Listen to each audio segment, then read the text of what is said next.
The snow came down in sideways sheets, biting her face like broken glass.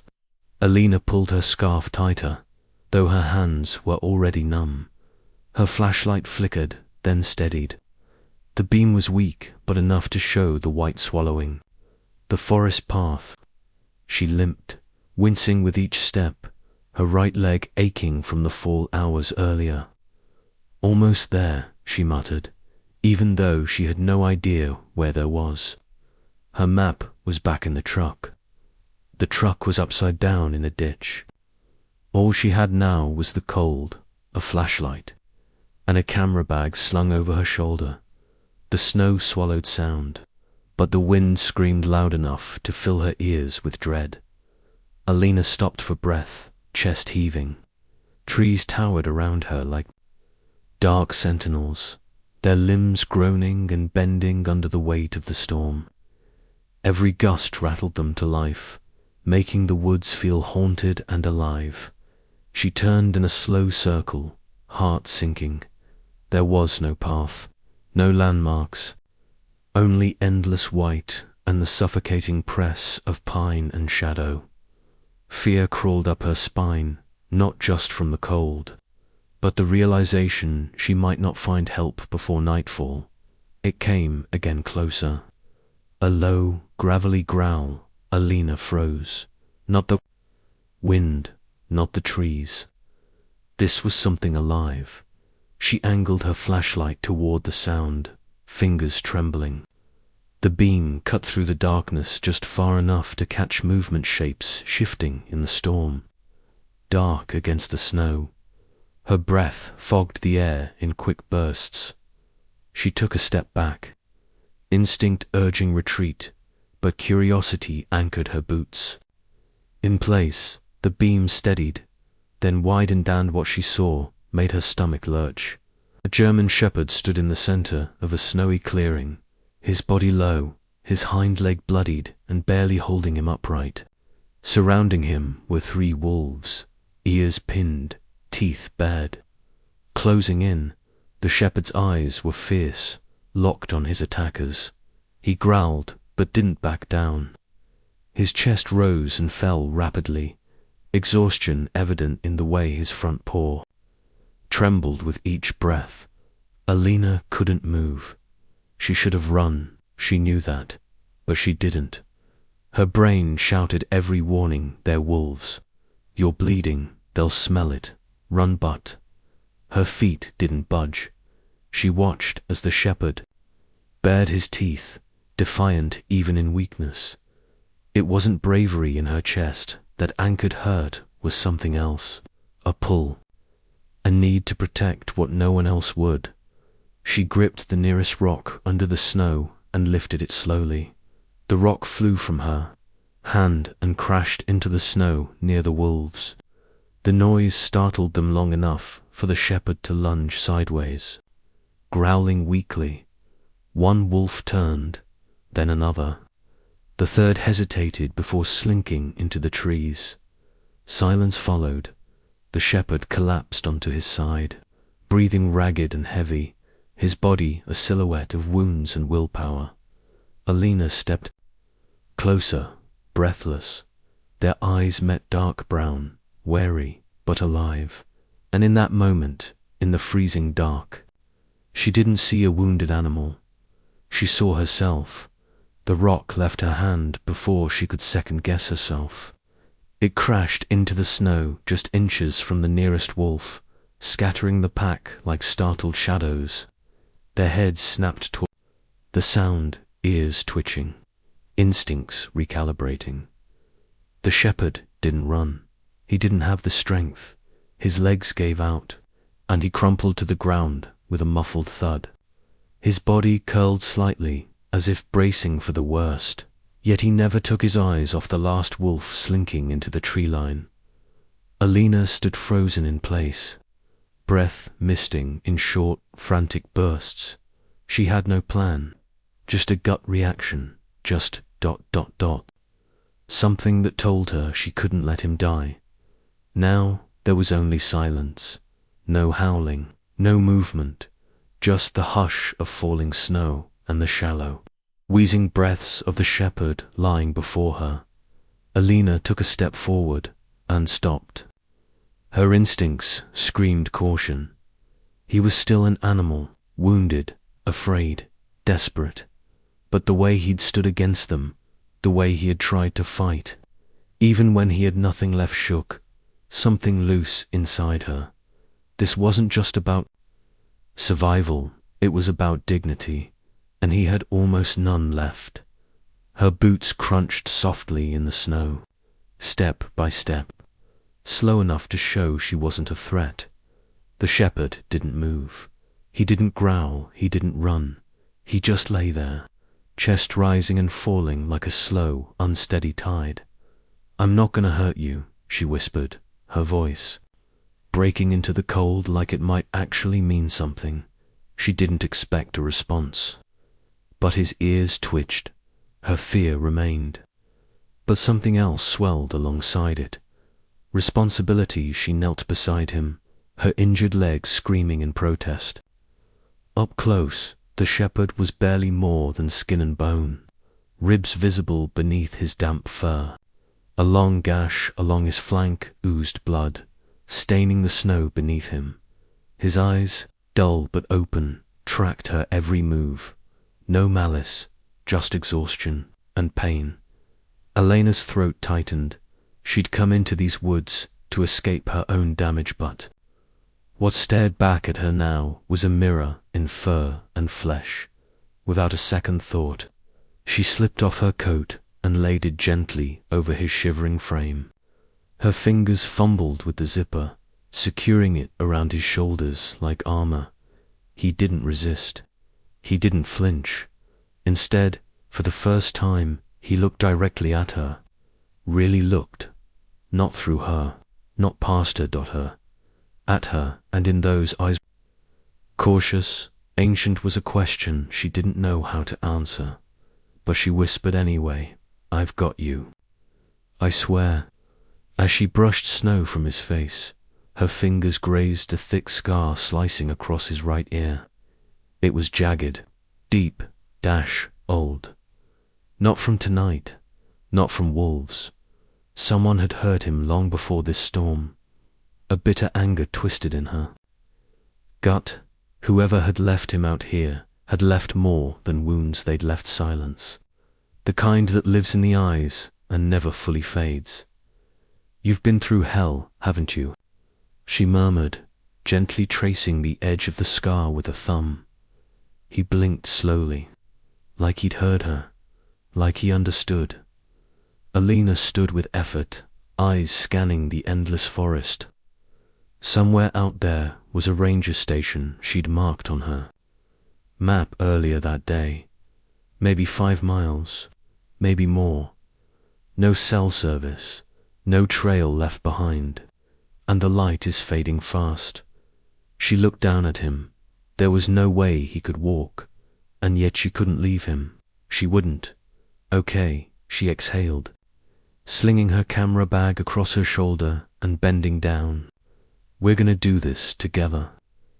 She looped her arms under his chest, bracing herself, groaning from the effort as she lifted him inch by inch into her embrace. He didn't resist, didn't panic. He just let himself be carried, and in that fragile surrender, Alina felt something shift. This wasn't just about saving him. It was about saving the part of herself she thought she'd buried in the snow long ago. Night fell in heavy silence. The snow had dulled to a quiet flurry, and Alina tucked herself under a wide, low-lying pine that had cracked and fallen sideways, forming a crude shelter. She pulled the shepherd still wrapped in her coat closer. To the fire she had managed to coax from damp branches. A protein bar from her backpack crumbled in her shaking hands. She offered half to the shepherd. He didn't move at first. Then, slowly, he sniffed the air and licked at the corner of the wrapper, tongue hesitant. "Yeah, I know. It's not gourmet," she said softly, more to herself than to him. The flicker of his eyes, The way his ears twitched at her voice, it wasn't trust. Not yet, but it wasn't rejection either. They sat like that for hours. No talking, no movement. Beyond the crackling fire, just two breathing beings sharing the same desperate warmth. Alina watched him carefully. The shepherd kept his body angled away from her, alert, still, wary. But when the wind picked up and a branch snapped nearby, he didn't bolt. He just glanced toward the sound, then back at her. "He's choosing to stay," she whispered, blinking. Back unexpected tears, even if he's scared. It wasn't gratitude. Not yet. It was survival, but it was together by morning. She couldn't feel her fingers. Still, she unwrapped the coat, gently inspecting the wound on his flank. The dried blood had turned, the fur stiff and blackened. He whined softly, not loud. Just a single note of pain. "I know," she said, voice cracking. "I'll be gentle." With melted snow, torn bandages from her first aid kit, and trembling patience, she cleaned him. He flinched, but didn't pull away. When she touched the raw skin around the gash, he met her eyes again. This time there was something different. Still, wary but allowing. It was the first real sliver of trust, and it filled her with warmth. They walked that day in silence, the fire now ashes behind them. Her injured leg protested every step, but she leaned on a broken branch like a crutch and pushed forward. The shepherd, limping but steadier, kept pace, sometimes ahead, sometimes behind, but never far. At one point, he stopped abruptly and looked back when she caught up. He started walking again. It was as if he'd paused to make sure she hadn't disappeared. Each step carved something wordless between them. Not leash and collar, not command and response, just presence and mutual will to keep moving. As twilight bled across the snow, a sound cut through the stillness, a series of sharp yips, closing in from the ridge above them. Alina froze. The shepherd didn't. He stepped forward, hackles raised, a low growl in his chest, like distant thunder. Coyotes appeared to maybe 3, just watching, testing. He didn't charge. He didn't flee. He stood firm, directly between her and them, as if declaring with his body, "Not this time." Elena's hand tightened around the flare in her pocket, but she didn't need it. A few seconds later, the coyotes scattered. She looked at him, heart racing. "You protected me." He didn't look back, but he didn't need to. Later that night, she leaned against a rock, fire dancing in her tired eyes. The shepherd curled near her feet, not touching, but close enough to matter. She stared into the flames, then past them, and saw her brother's face, warm, kind. The last photo she'd taken of him before his deployment, him, smiling. Arms around a shepherd that looked just like this one. That was the last time she'd seen him alive. "I came out here to forget," she whispered. The shepherd lifted his head, ears alert. "But maybe I needed to remember first." She reached out and let her fingers brush his fur. For the first time, he didn't flinch. She woke in the dead of night, cold and sore, with a sense of unease pressing on her chest. The fire had faded, but the shepherd stood a few feet away, rigid, growling, low and steady. Alina reached slowly for her flashlight and clicked it. On snowflakes, trees, nothing else, but he didn't budge. His eyes scanned the woods, watching, waiting, protecting. Only when the silence settled again did he lie, back down beside her, and this time just barely. He pressed his side to hers. Morning brought pale sunlight and brittle cold as she packed their things. Alina noticed the tracks, huge, deep, circling, wolf, not coyotes. Not random, she followed them. With her eyes, heart sinking. They had been watched again, possibly all night. The shepherd padded up beside her, sniffed the trail, and gave a soft huff. She looked down at him. You knew, you always know, don't you? He didn't respond, but she knew the answer anyway.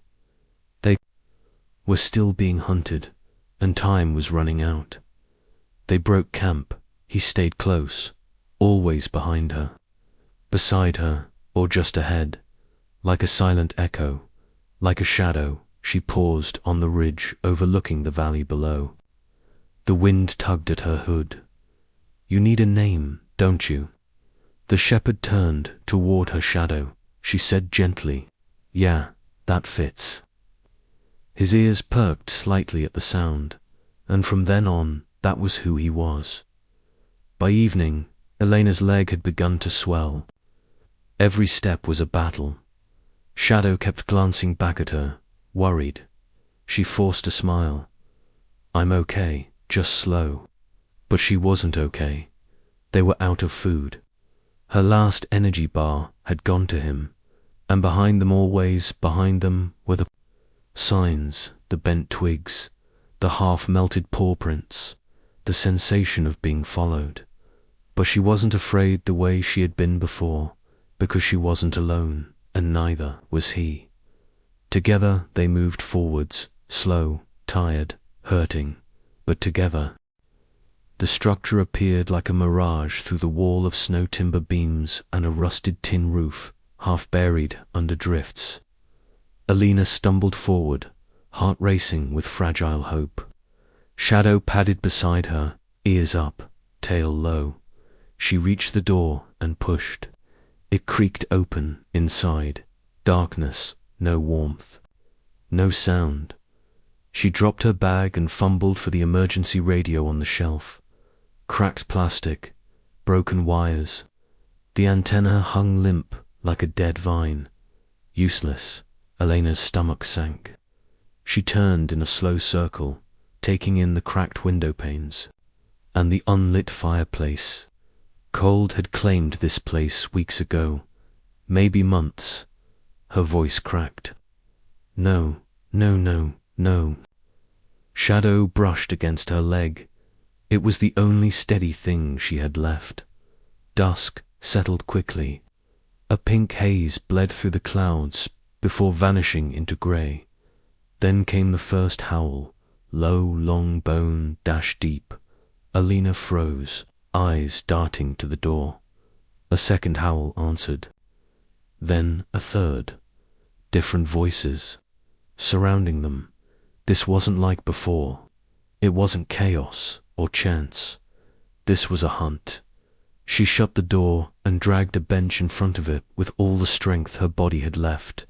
Her hands shook, her breath caught in her throat. Shadow stood near the window, unmoving. She crouched beside him. We can't run anymore, can we? He didn't look at her. He was already listening to the woods. Silence fell for a moment, sharp and unnatural. Then Shadow's ears flicked forward, and a low growl rippled from his chest. Elena barely heard the crunch of snow outside, but Shadow heard it.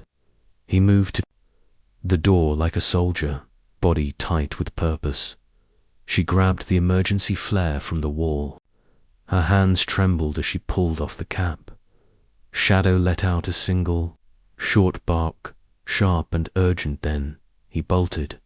A lane of time. Just movement, out the broken door. The door slammed open behind him, the wind swallowing it instantly. Alina dragged herself up, gripping the flare like it was her last chance at life. The torch refused to light.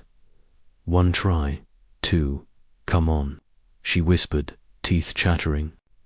Please. She saw Shadow's silhouette vanish into the storm. She tried again. Finally, the flare hissed to life, spitting red fire that stained the snow like blood. Alina clutched it to her chest, tears freezing to her lashes. "Please come back," she whispered into the wind. But the only answer was a snarl somewhere, deep in the trees. Shadow's growls shattered the silence. 2 wolves charged, flashing teeth. He met the first head-on, knocking it sideways with a fury born of instinct. The second bit into his shoulder. He yelped but twisted, slamming it down with a fierce snap of his jaw, and then the alpha appeared, massive, scarred, limping slightly but fast. The wolf's yellow eyes locked onto Shadow with a snarl that said one thing: "You're mine." Shadow stood his ground. The alpha lunged. They met mid-air, a flurry of teeth and fur. Shadow's cry echoed through the storm, and Alina, now outside, followed the sound blindly, flare raised like a sword. "Alina," she screamed, voice cracking. "Shadow." Her injured leg dragged behind her, each step tearing pain through her hip. The cold bit into her fingers, her cheeks, her soul, but none of it mattered. Only the snarls ahead, only him. The flare lit her path, an arc of trembling light through the darkened trees. "Shadow," she cried again. No answer, only fighting, only growling, only her heartbeat thundering like gunfire in her ears. She stumbled, caught herself, and forced herself onward. "I'm coming, just hold on." She created a rise and saw it. Shadow, bloody but standing. The alpha circled him slowly now, limping more heavily, head low, teeth exposed. Alina raised the flare and screamed not words, just sound raw and furious. The red fire cast long shadows across the snow. The light stung the wolf's eyes. The alpha turned to her, gaze burning, and then it backed away, 1 step, then another. It snarled low and long before vanishing into the forest. The others scattered. She collapsed to her knees, flare sizzling. In her hand, Shadow took 1 shaky step toward her, then another. Then he dropped. His body hit the ground with a sickening softness. Blood seeped from his side, staining the snow dark and wide. "No, no, don't you do this," Alina cried, crawling toward him, dragging her useless leg. She pressed her hands against the wound, sobbing, "Stay with me, please, boy, please." His breathing was shallow. His eyes fluttered. But when her hand found his paw, he squeezed it, and through all the pain and fear and freezing air, she whispered, "You're not going anywhere, not without me." The thump of the rotor sliced through the cold like a promise. Alina shielded her eyes as snow whipped up around her. Red flares marked their location. She was numb, her arms wrapped tightly around Shadow's limp frame, whispering again and again, "Stay with me, please. Just a little longer." The rescuers descended like ghosts in orange parkas. They lifted her, then him gently, like something sacred, and into the chopper they went. Shadow's breathing was shallow. Her hand never left his fur. The storm below vanished into a blur, but the warmth pressing against her side wasn't just from the blankets, it was from hope. Recovery wasn't fast or easy. Elena's leg required 2 surgeries. Physical therapy followed. The scar would always ache in the cold. Shadow's wounds were worse. Blood loss, deep tissue damage, an infection that nearly claimed him 3 days in. But he fought, and when she could finally hobble into the animal clinic, he lifted his head at the sound of her voice. That was the first time she cried in front of strangers. They brought her a chair. She didn't sit. She knelt beside him and whispered, "You're still my shadow." His tail thumped once, then twice. That was all she needed. Elena's camera bag had made it out with her. So had the photos, images of snow-caked fur, of paw prints, in the white of firelight flickering against his face.